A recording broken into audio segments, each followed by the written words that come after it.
What's going on, you guys? It's your boy Patrick, aka Addicted to Combat, back for another week of fights. This time it is UFC Fight Night Long Island. Ortega versus Rodriguez in the main event. Featherweight clash should be a fun time. There's a lot of fun fights on this card. Like last week, a little bit of a sketchy one betting-wise, but we were able to solve that puzzle last week pretty well with 9.73 units on the night. So let's keep that going. I like these sketchy fight cards if they're profitable for us. So go ahead and hit that subscribe button if you have not yet. Helps out a lot. Like the video. All of the shares and retweets really have helped, and I'm going to start, getting some other sharp bettors in the community on this channel very soon in the next coming weeks to help me break down these cards as well. You won't just see my face on here rambling. We'll also get some, notable names in the community on here to help me break down these fights. So without further ado, let's get into this 12-fight card. Okay, first fight of the night is Jessica Penne taking on Emily Ducote at women's strawweight. This is a UFC veteran of 6 fights in Jessica Penne taking on a short notice UFC debutante in Emily Ducote. Interesting fight here. 39 years old for Jessica Penne. Very, very old, not only for strawweight, but for just fighting in general. 5'5", 67-inch reach. She will be the bigger woman here. Emily Ducote, as I mentioned, 28 years old. The youth advantage, 5'2", 64-inch reach. She will be outsized in this bout. But again, the reach advantage I'm not too worried about is in the striking realm. This will be a sort of a grappler versus striker matchup. Jessica Penne being the submission artist, Ducote mostly being a striker. Both women are very, flat-footed, slow-moving strikers, but that really favors Ducote, who's a very, very vicious counter-puncher, but aggressive striker as well, offensively. Jessica Penne never uses that reach advantage to her benefit at all. She's usually getting outstruck on the feet. Very poor striking accuracy, not very strong on the striking herself. She's mostly trying to get in close, eat a few punches on the chin just to get in clinch range where she can then bully her opponents against the cage, look to either backpack them or peel them down to the ground and get a submission. She's got 8 submissions, 14-5. Again, she's been in the UFC 6 times, 6 fights, but for like 7.5 years now. She got flagged by USADA, I think, once or twice, and the second time they laid down the hammer, tried to ban her for 4 years, and she ended up getting off with like maybe 20 months or so. So that explains her inactivity. Her last fight was a first-round armbar over Kovalevich back in August of last year. Since then, Emily Ducote has fought like 2 or 3 times. So the younger woman, the much more active woman, I like to see that as well. Jessica Penne is riding a 2-fight win streak. I mentioned the round 1 armbar over Kovalevich last year, but also last year in the spring, she got a very sketchy decision win over Lupe Godinez, a fight she easily could have lost. It was a controlled time versus, more significant striking affair. One of those split decisions. I think the majority of people probably agreed that Lupe should have won that fight, but nonetheless, 2-fight win streak for Jessica Penne. Before that, she was on a 3-fight losing streak. Again, one of those was, I believe, a title fight, but she also got knocked out not just by Jędrzejczyk, but by Jessica Andrade as well. So, some forgivable people to knock you out, but again, the momentum is not that strong here. She had like a fight IQ thing that she was able to capitalize on over Kovalevich. Kovalevich looked at her on the ground and said, you know what, yeah, I'll go into your guard and potentially get armbarred, and that's what happened. So a little bit lucky there on the part of Penne, but very, very capable and strong in the grappling. That will be the only way that Emily Ducote, I think, loses this fight if it stays standing. I favor Ducote all day. She's had some very strong experience outside of the cage, outside of the UFC cage. In Invicta, she's fought Ali Malai McFarlane a lot. She fought her like twice, so and that was over like 8 rounds of fighting. I think it was a 3-round bout and then a 5-round bout. So McFarlane is one of the better fighters, female fighters in Bellator, so that's a really strong test. She lost to her twice. This is very early on in her career. I think she was about like 22 or 23 when they fought. She ended up showing really good submission defense. She is a black belt on paper, is Ducote. She was able to fend off the submission attempts from McFarlane for the majority of that fight up until getting triangle armbarred in round 5 and losing the bout.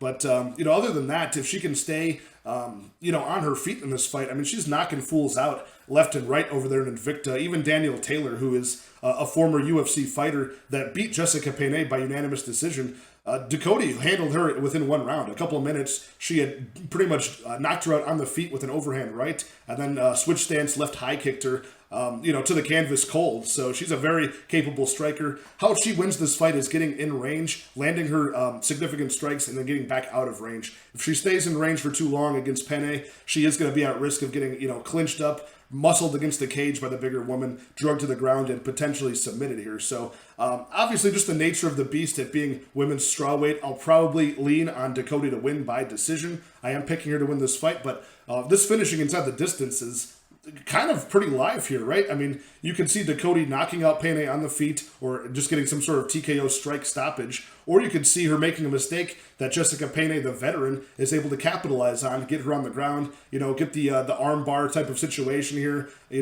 take the back of Ducote, get a choke.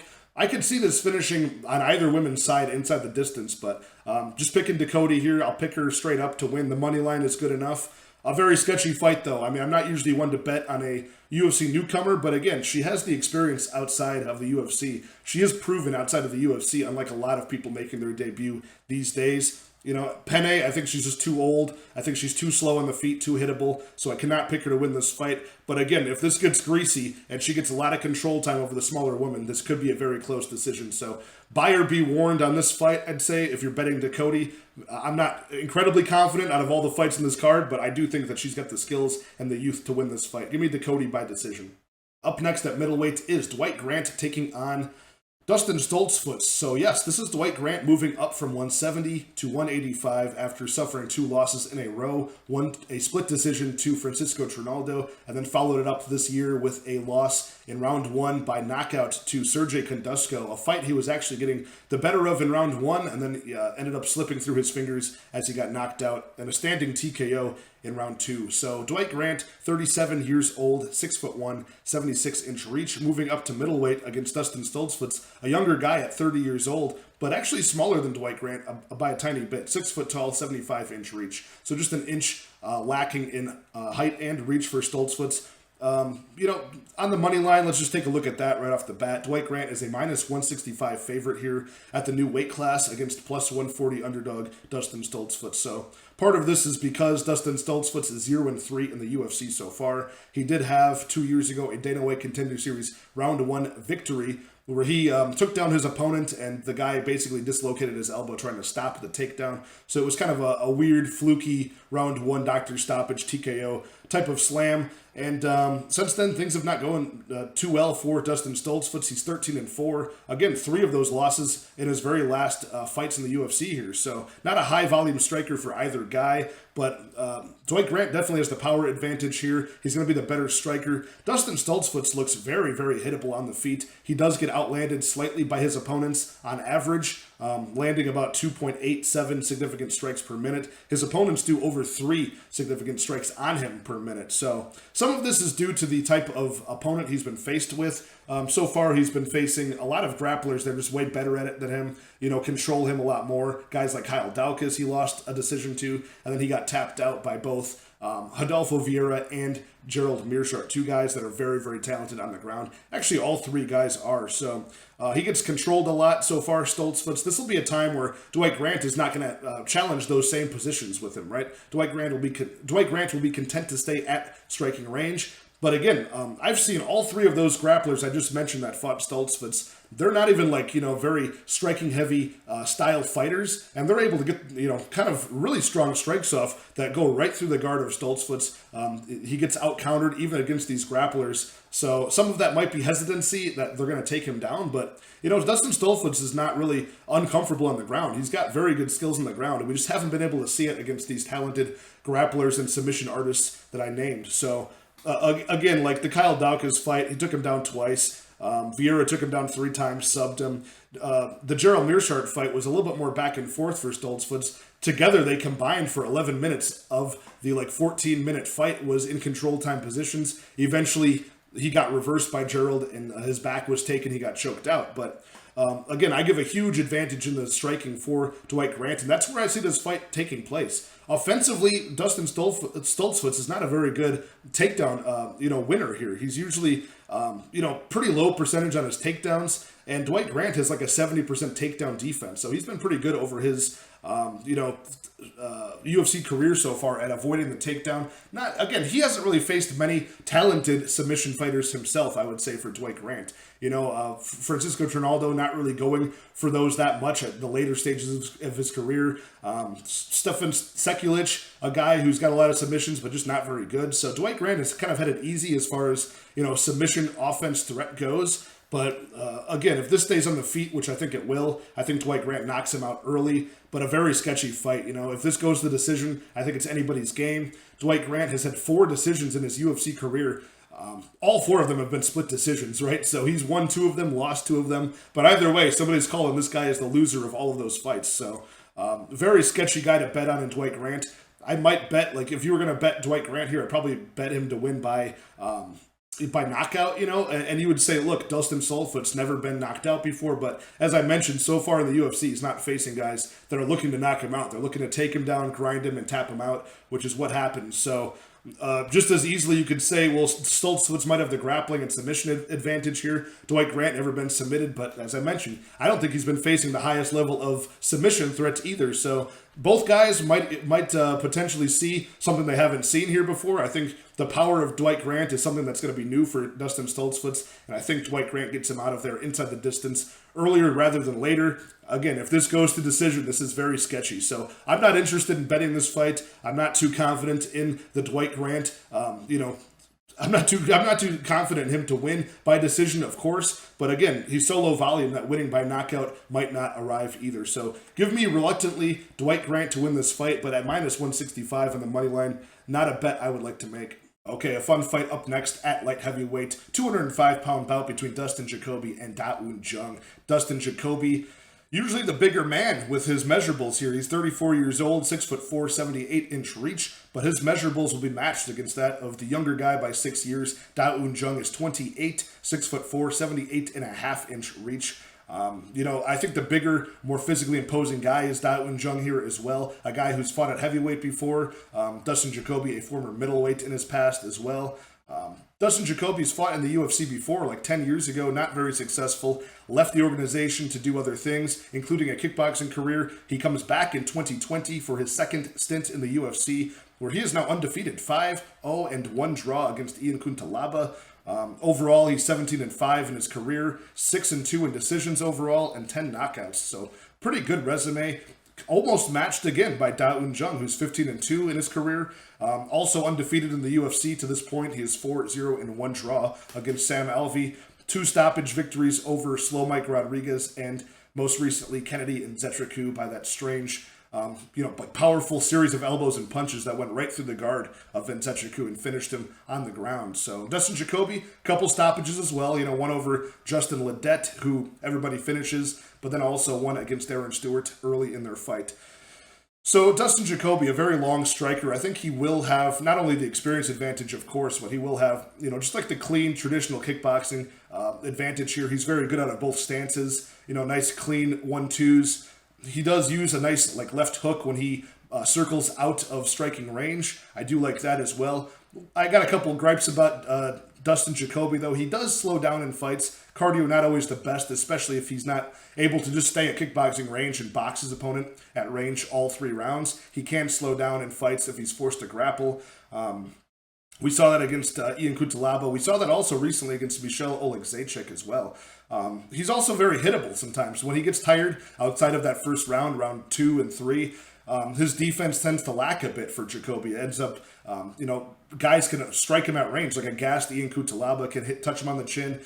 Again, Michel Oleksiejczuk was able to touch him on the chin, put him in danger a couple times as well. So I don't always like that. He starts off with this very clean, very competent, kickboxing fundamental skill, and then it kind of falls apart. And when he lumbers into range, Dustin Jacoby, he can get hit and countered as he's walking into range. That's not what you want against Dawoon Jung, who's got very, very good cardio. You don't always have to see it, but, because he finishes guys like Mike Rodriguez very early in round 1, finishes Kennedy in round 1. But the fight that really impressed me and that I think will come into play in this fight is fighting William Knight, where he went 8 for 9 on takedowns and also put up a lot of striking numbers too. Very good ground and pound.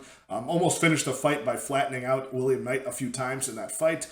And I know William Knight doesn't have the best get-up game, but I mean, just the pure muscle of William Knight was able to, he was able to explode up almost like Derek Lewis style get-up game, right? Just explodes up, makes Da Jung have to grapple with him, wrestle him back down to the mat repeatedly over 5 minutes, where he got 12 minutes of control time. And that showed to me, because Da Jung looked just as capable in round 3 as he did in round 1 of their fight. That showed tremendous cardio, so I think that'll be fine. If he stays at kickboxing range with Dustin Jacoby, whether he's winning or losing, I don't think he gasses out, but I think he will employ that takedown game against Jacoby. And Jacoby's got very good get-up ability, scrambles to his feet well, uses the cage to get back to his feet. But I think Da Jung is going to be one of the most strong guys he's fought in the grappling round. Ian Cutelaba is one thing. I think Da Jung's size and strength will actually really give Dustin Jacoby problems here. And if the striking is close enough on the feet, especially in that round 2 and round 3, I think by mixing in the grappling, Da Jung will really make this a close fight and probably walk away with a decision victory, is how I'm going to see this fight.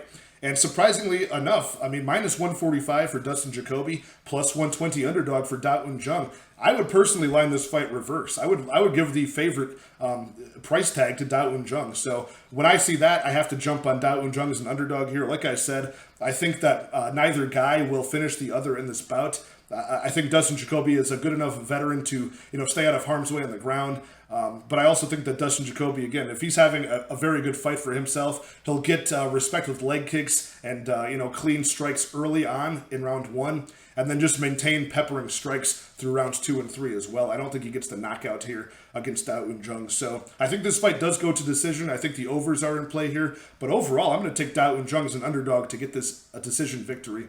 Okay, interesting match up next at featherweight, because these two guys had opponents prior to each other, but now they face each other. Opponents have dropped out. This is Bill Algeo taking on Herbert Burns, welcoming back Herbert Burns after a long layoff from the UFC. So Bill Algeo, 33 years old, 6 foot tall, huge frame for this division. He has 73-inch reach. Herbert Burns, 34 years old, 5'9", with a 73.5-inch reach. So interesting, the reach is about the same, the age is about the same. Big difference in height in the favor of Bill Algeo. He is the favorite here currently at minus 170, with, it seems like, money coming in on Bill Algeo. Herbert Burns plus 145 underdog. So both guys are BJJ black belts, but obviously Herbert Burns being the younger brother of Gilbert Burns, very high-level BJJ black belt, a competitor, in gi and no-gi competitions outside of his mixed martial arts career. He made the move to mixed martial arts, competed a lot in one fighting championships, eventually made his way to the UFC Dana White Contender Series, where he went on a streak of 3 first-round finishes. Very fast starter is what this guy is known for, right? 11-3 record, 8 of them are submissions, 7 of those 8 submissions in round 1. And then he's got an additional round 1 finish over Nate Landwehr. So, Bill Algeo is a guy where he had actually a very early BJJ background. Right after he got out of high school, I believe it was, he discovered BJJ. So he's got a black belt, but, obviously he gets taken down a lot in his fights. He uses submission sometimes to threaten and get back up to his feet. He does have a good get-up game now, but when he went to the UFC initially, it's looking rough, man. Ricardo Lamas actually took him down 5 times in their fight, controlled him well over 5 or 6 minutes. It improved a little bit against Spike Carlisle. Spike Carlisle took him down a couple times, and Bill Algeo able to reverse positions, get control time of his own, and win that decision. Then he has to fight Ricardo Ramos, who actually took him down 8 times, but still the get-up game improved, the scramble ability improved. Bill Algeo able to get back up to his feet and only suffer 3 minutes of control time over those 8 takedowns. So I'm throwing a lot of numbers out here to prove my point that Bill Algeo gets taken down a lot, even in his last fight against Joe Anderson Brito, who's a fast starter. This is back in January, first card of the year. Brito gets him took him down twice, and had him in all sorts of trouble. Got his back, tried to fish for a choke. Bill Algeo showed great resolve, and again, in all of these fights, he's actually in trouble by rear naked chokes and things like that. He's able to defend against them and lose a decision rather than a submission loss. But he's able to actually slow down Joe Anderson Brito, stay out of range for the remainder of rounds 2 and 3. Stay off of the ground and just keep it a striking affair. Where he looks like a very almost stiff version of Corey Sandhagen. He's got good pull counters, very good head movement, that hands low, wide striking base style, switches stances. So on the feet, it's going to be night and day against Herbert Burns, who is super hittable, very, very sloppy on the feet. Has got like no striking defense at all. He'll see a punch coming and just eat it right on the chin. And he seems to have a very good chin because he eats punches like a catcher's mitt all day long. And he'll do anything. He'll eat any strikes to get in range to get that body lock, drag you to the mat where he can work his BJJ game. And I gotta say, going into the tape study and the analysis for this fight, I thought I was gonna load up on Bill Algeo, but just having to be reminded about how much this guy gets taken down, it's very difficult to bet on this guy and to trust him. At a minus 170 clip, honestly. I mean, Herbert Burns is going to be live in round 1, especially to get the submission here. I'm sure he'll take down Bill Algeo. It's just if Bill Algeo can survive the submission attempts, thwart the submission offense, and get back to his feet quickly, and that's really just going to be the name of this, because I know he'll get taken down. Herbert Burns will find a way to take him down in this fight. He's been off for 23 months because of a knee surgery he had. He also misses weight pretty frequently, so that aids to his reputation for having a poor gas tank. But if you watch his fights in one fighting championship where he went 3 rounds, both losses, his gas tank didn't look that bad. Again, it was just Russian grapplers who were able to stay on their feet and actually outstrike him. So his striking is just so piss poor. I have to take Bill Algeo to win this fight. I think he wins it by decision, honestly. I think Herbert Burns can stay in there for all 3 rounds. A lot of questions regarding how he looks after a 2-year-long layoff, but again, this is not a fight that I was as confident in after doing the tape study and seeing just how good of a takedown offense Herbert Burns has, how he does anything to get in range, and I don't think Bill Algeo is going to have an answer in round 1 for the takedowns. I don't think he'll, unless he completely reinvented himself, looks a million times better, I think he'll get taken down. It's just, can he stay safe? And I think he'll be able to stay safe and wear down Herbert Burns. Each round it'll get better, less and less control time. He'll keep it on the feet and outpoint his way to a decision here. But I gotta say, I'm not as confident in Bill Algeo as I was going into this. If I had to pick a prop here, it would be Bill Algeo by decision. Not as high as I want. I'm only seeing that around like plus 170, plus 180. So, maybe that might be a look here. But I gotta say, I think he's in a lot of danger against Herbert Burns. And I'm still gonna pick Bill Algeo to win. I think he wins the majority of the time. But I think minus 170 is much too wide. Middleweight bout up next between Punahele Soriano and Dolce Lungiambula. This fight is made interesting mostly by the money line. Currently, Soriano is a big favorite, minus 275 favorite over the about plus 220 underdog in Dolce Lungiambula. I think that money line is pretty wide, as a lot of these are on this card. I would maybe line this, if this was a 1-round fight, maybe line this this way, but I mean, both guys have suspect gas tanks. Both guys overextend on their strikes and look very sloppy very quickly. So let's just dive into the measurables. I'd say Dolce Lungiambula, 34 years old, 5'10", 76-inch reach for the former heavyweight and former light heavyweight. Now he is 1-2 at 185, losing 3 of his last 4 fights. Punahele Soriano, the much younger guy, 29 years old, 5'11", 72-inch reach. So giving up reach by quite a bit.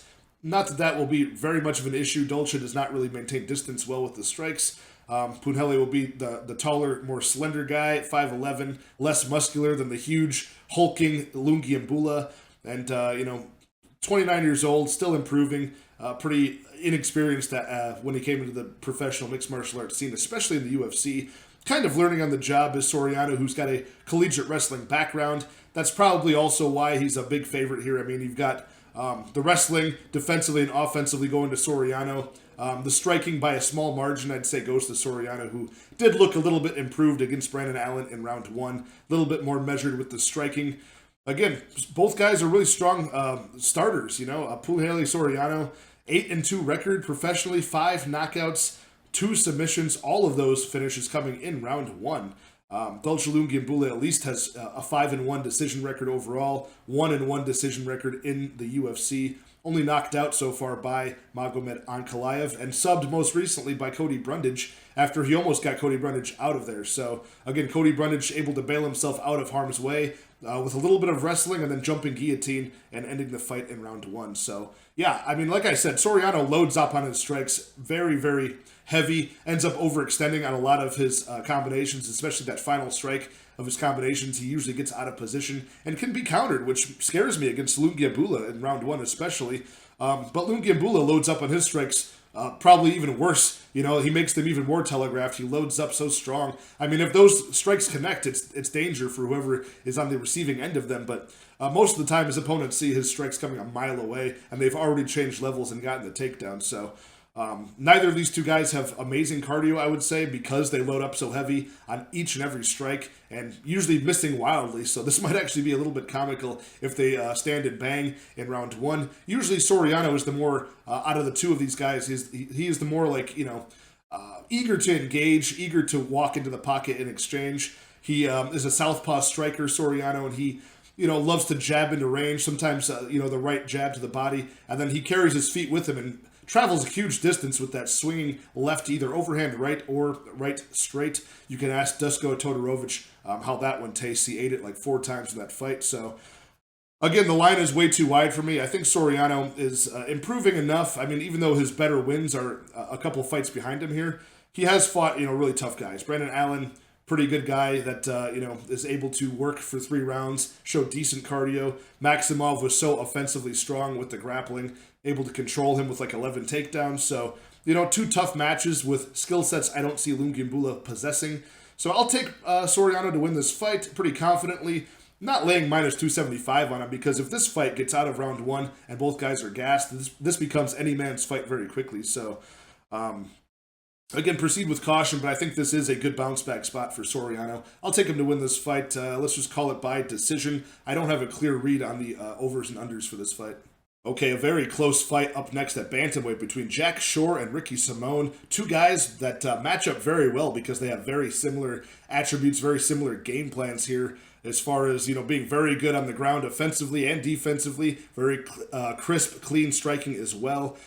Jack Shore is 16-0, undefeated Welsh. The younger guy, 27 years old, 5'9", 71-inch reach for Jack Shore. Ricky Simone, much shorter, 5'6", 69-inch reach, 29 years old. The size advantage goes both ways, right? On the striking, it's going to help Jack Shore, the longer reach and the bigger height tier. Ricky Simone is shorter, but much more muscular, much stronger frame at this weight class. So it's funny how different these guys can look at the exact same weight on fight night. 19-3 for Ricky Simone. He has had 9 UFC fights at such a young age here, 7-2 in those UFC fights, only losing to Uriah Faber by knockout and losing a decision to Rob Font. So big experience advantage goes to Ricky Simone. The much higher caliber opponents, even beating guys like Merab Dvalishvili, beating guys like, most recently it's been Brian Kelleher in his 4-fight win streak. It's been guys like, most recently it was Rafael Assunção,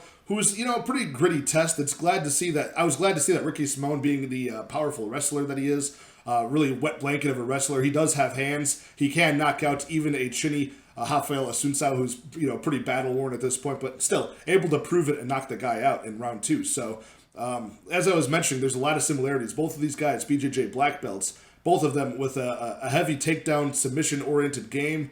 A lot of early submissions in the CFFC career from Jack Shore. Ricky Simone has had a share of submission victories as well, also very good with the hands. He's the much more flat-footed counter striker, powerful striker is Ricky Simone. Jack Shore, the much more elusive, long, rangy striker, just peppers his opponents at range. But he does have power, too. We saw him crack Timur Valiev with a very nice left hook in his very last fight. So, again, Jack Shore, 16-0, undefeated record. 12 of those are inside the distance. Many of them are decision wins in the UFC so far. 3 of his 4 UFC appearances have been by decision. I believe it's been 4 bouts in the octagon here. Let me double check.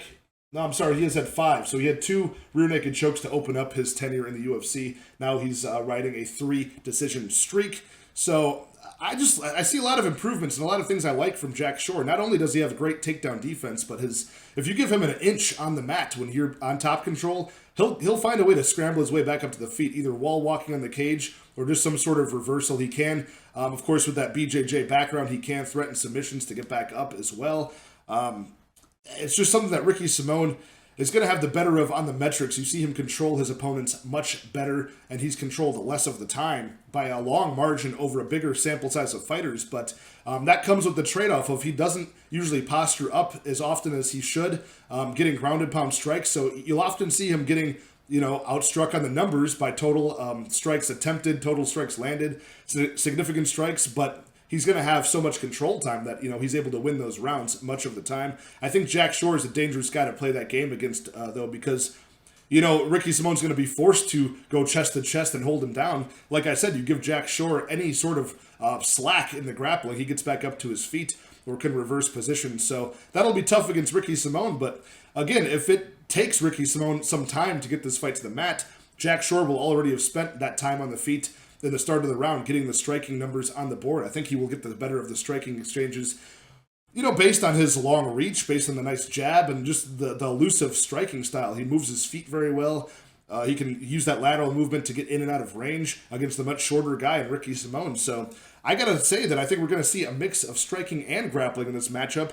And I think Jack Shore is the guy that mixes it up much better, honestly, in a more fluid, point scoring style for the judges' scorecards. So this is a close fight. Do I think that it should be minus 175 for Jack Shore, plus 150 or so for Ricky Simone? Probably not. It should be much, much closer than that.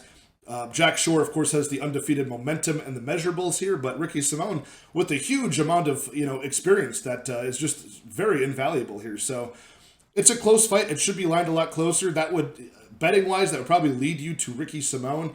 But since I see this fight going to decision most of the time, you could probably be safe taking Jack Shore by decision, at least as safe as possible, which would be maybe plus money on that number. We'll see, but Ricky Simone to win by decision isn't a bad look either. I mean, I wouldn't hate anybody taking the plus money on Ricky Simone with all of his experience and his skill set here. Both guys, very good cardio. So, again, very close fight. I'm starting to go in circles here, but all I'm saying is I think that it's going to be a matter of maybe at the end of the day, worst case scenario, this will be the control time of Ricky Simone against the striking metrics and damage inflicted of Jack Shore. The judges will have to, measure that and weigh both of those. So I'm going to take Jack Shore to win this fight. I think if he can be successful defending takedowns or at least staving them off until later in the rounds, he'll have already, put up numbers in the board striking-wise. So give me Jack Shore to win by decision. Okay, up next at women's flyweight is Miesha Tate taking on Lauren Murphy. Another one of these bouts where both women are pretty far past their prime. 35 years old for Miesha Tate, 5'6", 65-inch reach for the former champion at bantamweight. Lauren Murphy, 38 years old, 5'5", 67-inch reach, so an inch shorter, 2 inches of reach. 3 more crucial years of age on Lauren Murphy, who is the plus 145 underdog, minus 170 for Miesha Tate. This is Miesha Tate's first bout at flyweight, so that's at this point, with all things considered, and how little we've seen of her in the past, 4 or 5 years, I think that's a pretty crucial piece of information that she's taking this at flyweight. I know this bout was supposed to take place maybe a month or 6 weeks ago or so. Lauren Murphy, I think, got tested with COVID, so now we're doing it now. Not too excited about this fight. I don't know what we're going to learn from it. I think Miesha Tate is the much more complete fighter, even at this stage in her career. Although, yeah, she is 1-1 since she's come back at the end of 2021, was it? Was that last year? Where she TKO'd the 55-year-old Marion Renault, retired her, in round 3 by ground and pound. So that was at least nice for her to come back and, not take Marion Renault to a competitive decision. At least she finished her. But then she went in there in a headline spot against Ketlin Vieira. A little bit too much for a returning older, Miesha Tate. And she got pretty much a one-sided, decision loss handed to her. So, Ketlin Vieira, that aged pretty well, that loss. So we just saw her beat Holly Holm in a very close fight. Could have gone either way. But either way, 19-8 for Miesha Tate, 8-3 in decisions overall, 7 submission wins. She will be, like I said, the much more complete fighter here, in my opinion. Not always the best with the striking. I think the thing that Miesha Tate always had over everybody else was her resolve. She could really get hurt early and then come back and accelerate into the rest of the fight. Obviously the best example of that was her beating Holly Holm in round 5, by submission and winning the belt. So that was way back in, I think that was 2015 or 2016, maybe early 2016. It's been so long, I can't even, early 2016, exactly. So, then she went on to lose to Amanda Nunes by the very same submission in round 1. Raquel Pennington then took off, 4+ years. So, Lauren Murphy is somebody who's been hanging around in the UFC for a long time. I think she's a former Invicta champion way back in the day. I think she's been in the UFC now since like 2014. So 15-5 for Lauren Murphy. I mean, Lauren Lucky Murphy, I mean, her nickname is probably because she gets so many split decision wins handed her way. I mean, she is 6-4 in decisions. I would flip that and make her 4-6 if I were in charge, and change her record to 13-7, because the loss that Andrea Lee suffered against Lauren Murphy, complete robbery. The one that she beat over Joanne Wood, that split decision, complete robbery. So, you know, Lauren Murphy somehow gets it done. I mean, she does just enough to somehow pay off the judges and get these victories in close fights. So, you know, she makes it close. She makes it close on the numbers. She's got, you know, sort of like that Caitlin Chukagian, only less effective style, where she can really, you know, yell her way in range with a series of, like, you know, double and triple jabs that aren't really landing, but at least push her opponent backwards a little bit. You know, she can make herself long. She can jab. She's going to have that 67-inch reach here at 5'5". So, yeah, she looks very long. She's got somewhat of good striking defense, as long as she's not pressured or bullied too much. But I think Miesha Tate will pressure and bully her. I think Tate's got the toughness, the experience, obviously the wrestling advantage here. You know, good back takes, a good guillotine as well in the past. But we're definitely not getting like a 2014 to 2016 Miesha Tate here. Not many fighters, especially in the female divisions, have two primes in their career. I don't think we're going to see a second prime for Miesha Tate, but I think she is good enough now to beat Lauren Murphy. This is a very sketchy one, though, especially with that move down to flyweight. So usually those weight cuts don't get any easier. I don't like that. So, you know, the fact that the money line is minus 170 in the favor of Miesha Tate, plus 145 on Lauren Murphy. I mean, God, I mean, you could probably take that split decision prop for Lauren Murphy to win by decision. You might get some crazy value on that, and it wouldn't be the worst bet in the world. I don't even know where the time props would go for this one. Like, Miesha Tate could finish this inside the distance. Both women are so, you know, worn out at this point that either of them could just, like, twist the knee and quit. The potential for, like, a Jessica I situation from a couple weeks ago, where she just basically, you know, loses to Macy Barber and then retires on the spot. That's live for either fighter here, in all honesty. So it's a very sketchy fight to bet on. Low confidence pick for Miesha Tate because, like I said, we're going off of study from, you know, the 2014 to 2016 title run Miesha Tate, not off of the current 2022 new weight class at 35 years old Miesha Tate. So give me Miesha Tate to win by decision. Not a very high confidence pick here. Okay, probably the fight of the night right here on paper. Shane Burgos taking on Charles Jourdain. Big step up in competition for the Canadian Charles Jourdain. He is the plus 160 underdog. Shane Burgos currently sitting at minus 190, the favorite. Shane Burgos, 31 years old, 5'11", 75.5-inch reach. That's going to be crucial in this fight, being the bigger, longer man against the young 26-year-old, 5'9", 69-inch reach Charles Jourdain. Giving up that 6.5-inch reach is not going to help him out in this fight. It's a really big deciding factor for me in this fight as well. Shane Burgos 14-3, coming off of a very impressive win over Billy Quarantillo.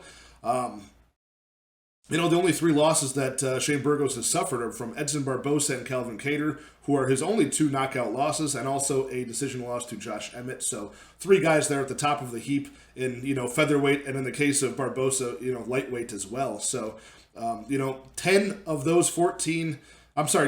17 professional matches in MMA for Burgos are at the UFC level, where he's gone 7-3. 10 wins inside the distance, 5 knockouts, 5 submissions, 4-1 in decisions. A very impressive resume for Shane Burgos. Another deciding factor of why I'm going to pick him in this match. I'll just spoil it right off the bat. You know, Charles Jourdain is good. He's a young guy, kind of learning on the job, 13-4 record. 1-3 in decisions because he can kind of fall off with the output in the later parts of fights. He can be controlled on the ground in certain parts of the fight as well. That's been his downfall, but he is improving. He is 26 years old, a BJJ black belt, very dangerous, as we saw against Lando Venata, where he got him out of there by guillotine in like 2.5 minutes of his last fight. Before that, he dominated Andre Ewell. Very important fight I want to go over in their 3-round decision win there not too long ago. So 8 knockouts, 4 submissions for Charles Jourdain. Both of these guys finishing a lot, but neither one getting finished that much. I mentioned Shane Burgos got finished twice. Charles Jourdain never been finished by strikes. So, 8 UFC fights, going 4-3 and 1 draw against Josh Kulabau. I believe that was a split draw. he's got proven toughness against these guys, only been knocked down a couple times in a couple fights. But, again, 46% takedown defense versus the 91% takedown defense of Shane Burgos. Shane Burgos can really work through fatigue a lot better, in my opinion. I'd give him a slight cardio advantage, although at 26, Charles Jourdain can fix that.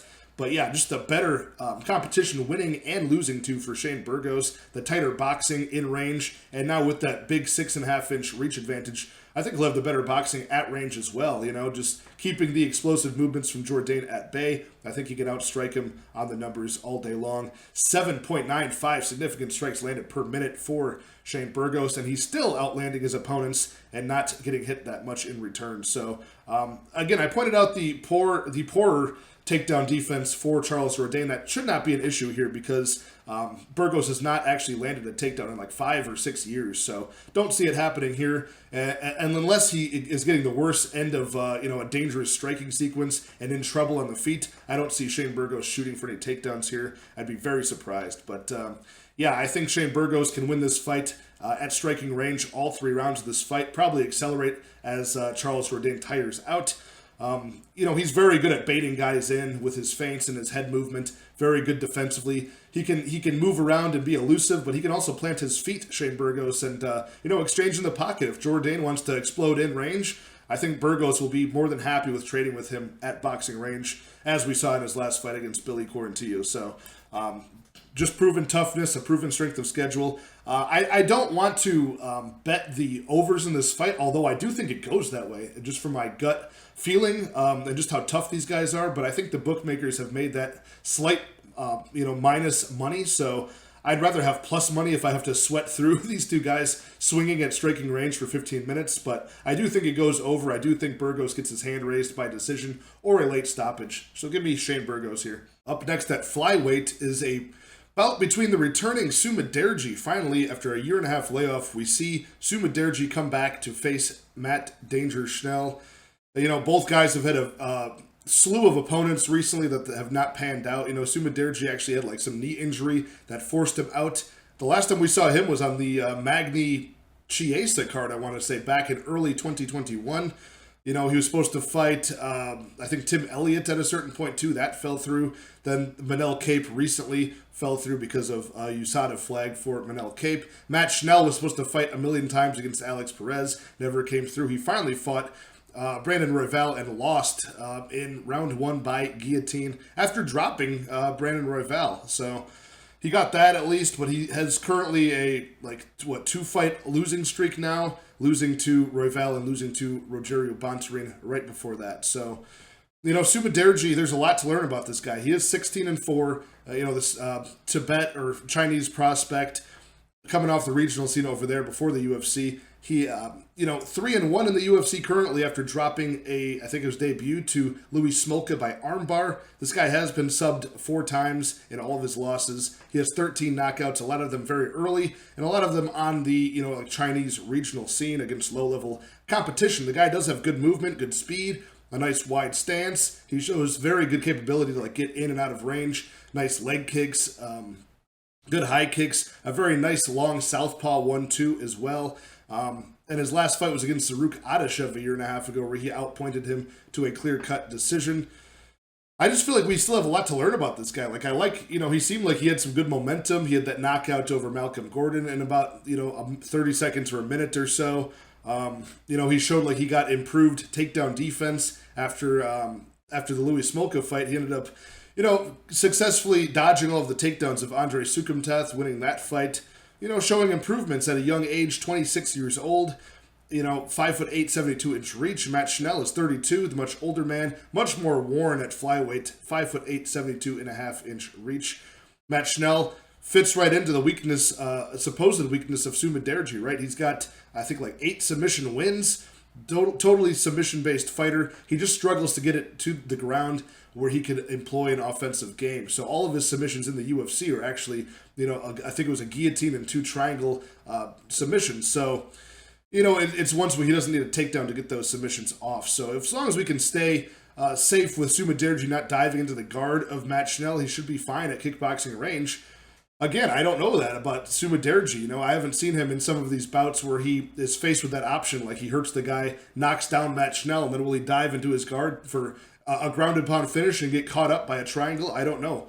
So for him to be a minus 250 or minus 275 favorite over the plus 210 Matt Schnell, I think that's, no pun intended, I think that's very dangerous bet to make against Matt Dangerous Schnell. Really, the real danger in betting Matt Schnell is doing all the tape study and then he fails to make weight. I think this weight is very difficult for him. He was hospitalized like a year ago trying to fight Alex Perez. I think he's missed weight before, and he's very, very chinny for a flyweight fighter. That's a little bit dangerous, getting KO'd by Rob Font, Hector Sandoval, Alexander Pantoja.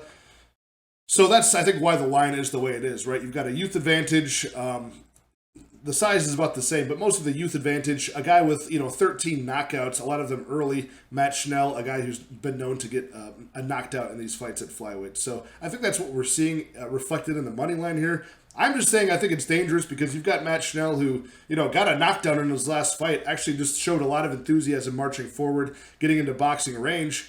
And I just don't know that much about Mudaerji anymore. Like, I do like what I've seen from him, but that's now a year and a half old information. I can only assume at 26 and, recovering from injury that he has been in the gym training, recovering, and has only gotten better. But that's all assumptions, and I don't like making those kinds of assumptions. When you're betting a minus, now like minus 275 favorite in some of these bouts. So I think that's a dangerous bet to make. I am confident Mudaerji can get the job done if he looks the same as he did a year and a half ago, but it's just a big price to pay against all the good competition that Matt Schnell has under his belt. But I will take Mudaerji to win, and I think he does follow the narrative and get an early knockout in this fight. Up next at welterweight, we have Jingliang taking on Muslim Salikhov. Both guys have been off for a little while. Jingliang, of course, losing to Khamzat Chimaev back in October of last year. Muslim Salikhov actually fought 13 months ago, where he, had closer of a decision than I would like to see against a 42-year-old Francisco Trinaldo at the time. But, Muslim Salikhov, 5'11", 69.5-inch reach, 38 years old. Looks a lot older than that, honestly. And Jingliang, 6 foot tall, 72-inch reach, 34. So big youth advantage, a height and reach advantage as well. I see that reach advantage coming into play here very substantially. Jingliang is 18-7. Very impressive resume, honestly. I mean, the record isn't that impressive, but 9 knockouts, 5-5 decision record, and 15 of these fights have been in the UFC, where he's gone 7-5 against a slew of very tough opponents. 4 KOs in the UFC are all in round 1. He's got some late stoppages as well, too, so his power does translate late into a couple of round 3 stoppages.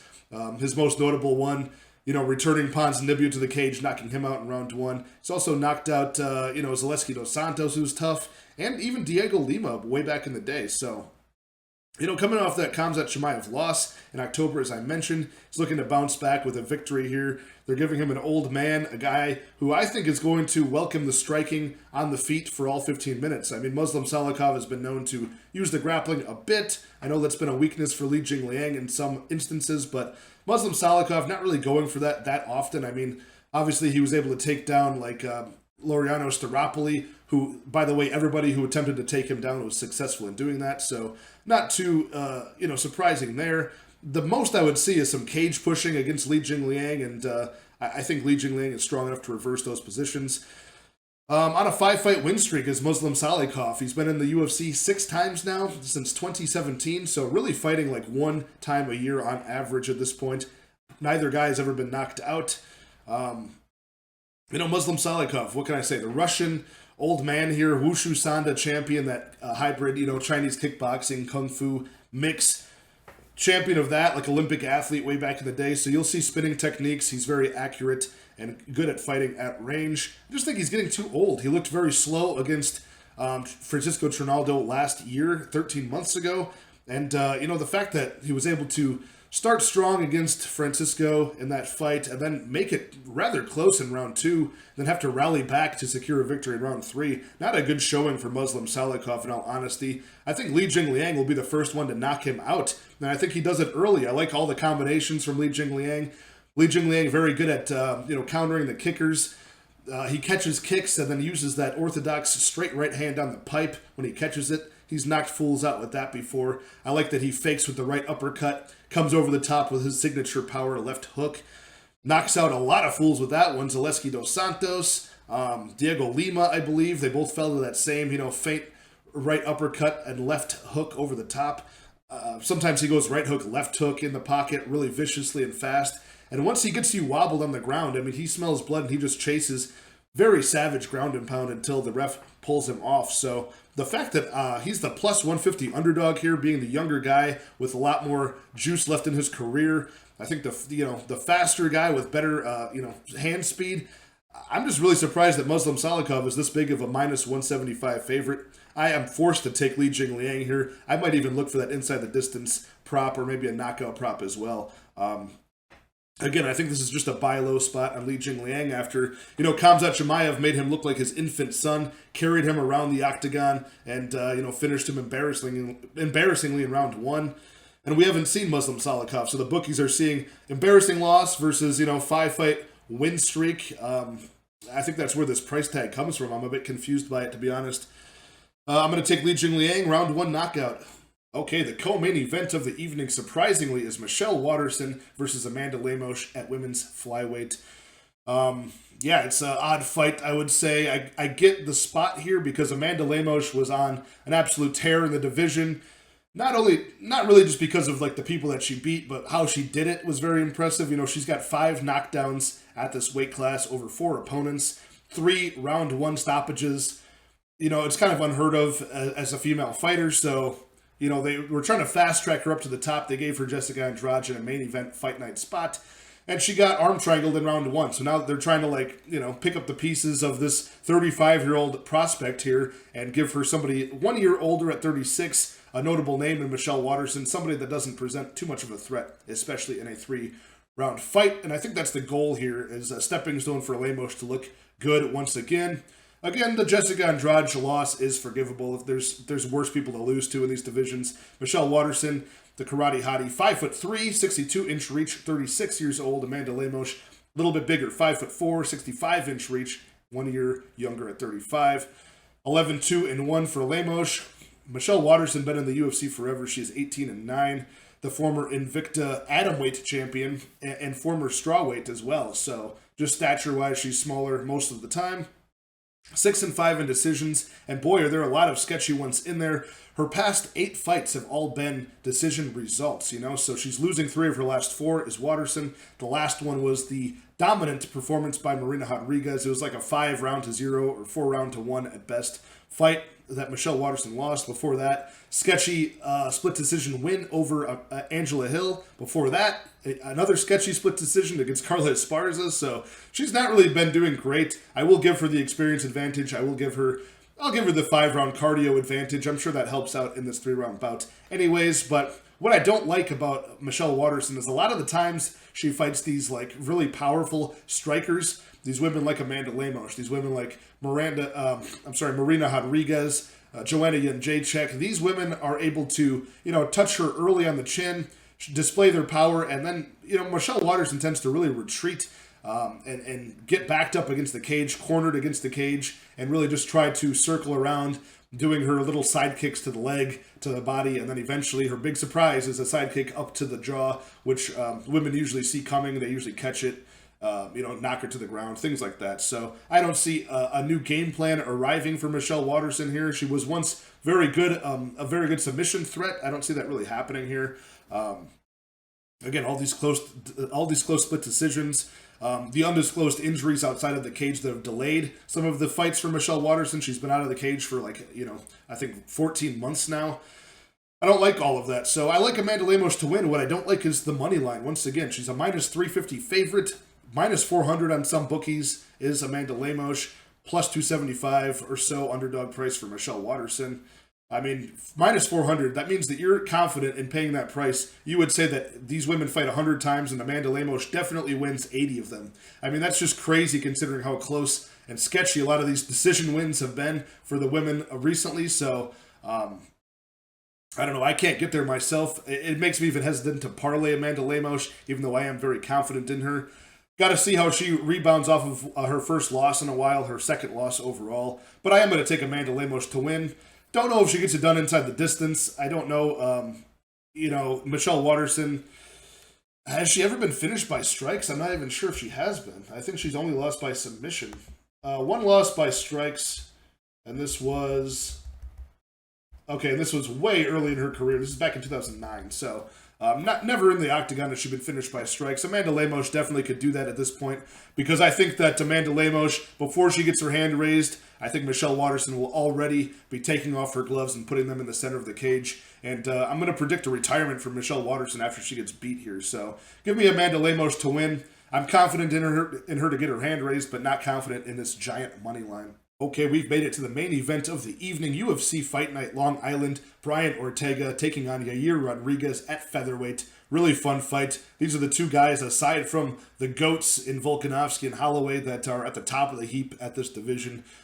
Brian Ortega trying to rally for another title shot potentially. Yair Rodriguez looking for his very first one. So this is probably the biggest spot for Yair Rodriguez. I mean, he just fought Max Holloway in 5 rounds and lost to him in November, but this bout actually means that he probably is next in line to challenge for the belt. So let's get into this. Brian Ortega, 31 years old, 5'9", 69-inch reach. Yair is a little bit younger, 29, 5'11", 71-inch reach. If you look at the common opponents between these two, they seem to measure up almost the same against these opponents. So I think these guys will be pretty close in size. Brian Ortega tends to slouch a little bit. Yair tends to fight a little bit, taller and looser. So it might appear like he will be the much bigger man, but I think they're pretty close. The BJJ black belt is really the big difference here in skill. I think on the feet, it's probably favoring Rodriguez by a margin, but on the ground, I mean, Brian Ortega is night and day. I think that's a big deciding factor in this fight as well.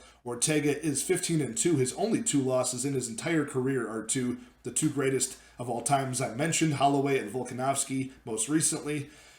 And he's probably the closest guy to beat Volkanovski, honestly. He was this close away from getting that championship gold.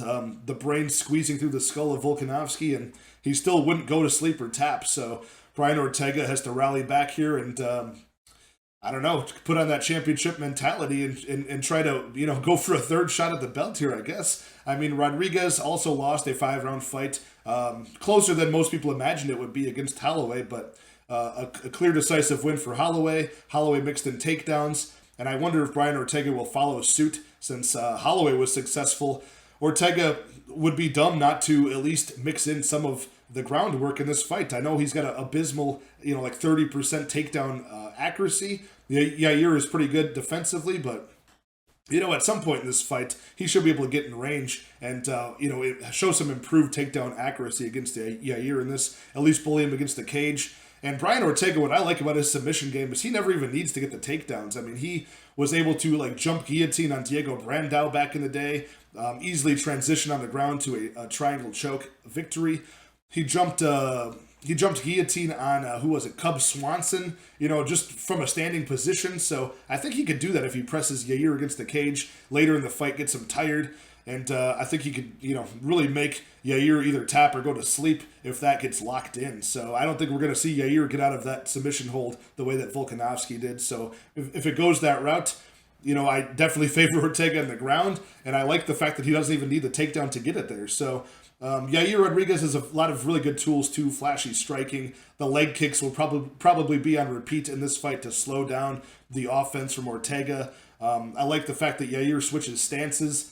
Brian Ortega has some tricks up his sleeve on the striking as well. He throws a nice body kick, and as a southpaw, that's going to go right to the liver of an orthodox fighter in Yair Rodriguez. So he really does have some strong knees up the middle, knees to the head in the clinch. Does Ortega put that on display against Clay Guida back in the day? And he's got some heavy hands as well, so showed really refined patient skills against the Korean Zombie a couple years ago when he came back after the Holloway loss. So we see improvements from both of these guys, I don't think we would have ever seen a couple years ago Yair Rodriguez hang in there the way he did against Max Holloway and actually be as accurate and powerful as he was. So definitely improvements for both guys. They're both still young enough to, change up the game plan a bit.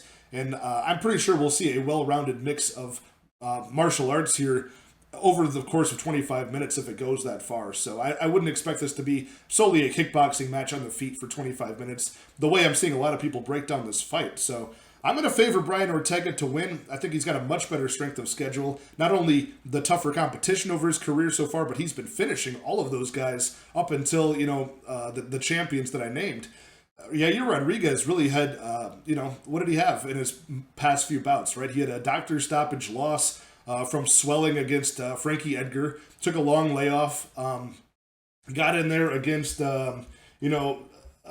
not only the Korean Zombie, but then Jeremy Stevens. They had that back and forth thing where it was an accidental eye poke.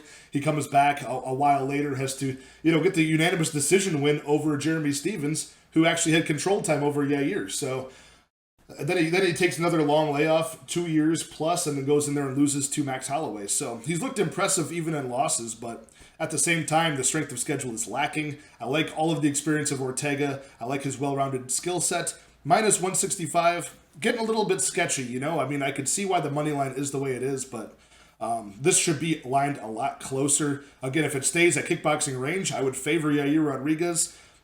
Brian has to mix it up here, and I think Yair Rodriguez might have to alter his game to avoid getting taken down as well. Maybe less kicks. I don't know how this is going to... The threat of a heavy submission game is going to alter the output of Yair Rodriguez. There's a lot of questions in this fight. Not my most confident pick, but I do like everything I see from Brian Ortega. I think he has more paths to victory in this fight. Give me Ortega to win.